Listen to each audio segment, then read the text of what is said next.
Ano pong isda yan? Buraw. Buraw. Mukhang galunggong, no? Opo. Ito si Ito din po ang masarap na isda. masarap na isda dito sa Bibo. Bibo. Mga tanghali nga lang sana.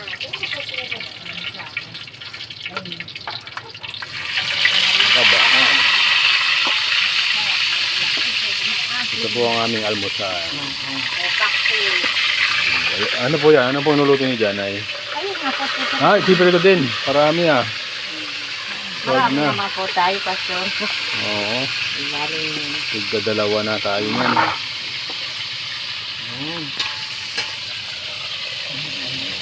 Gahoy po yung aming sa buong mundo.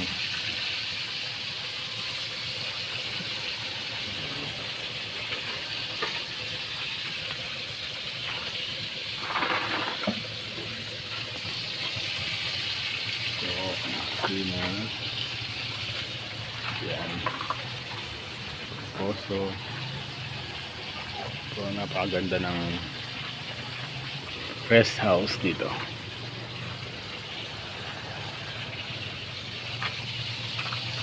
Sobrang init po na eh. ano po? Ay. Wow, yummy. Papalaban na po ang kain namin. Mapapalaban na naman. Bawal ang diet. Pati opi bawal. Bawal Aray talaga. ko. Pag ganito ang ulam. Masarap ang ulam. Laging sariwa. Press na press sa isda. Bagong huli lang po yan.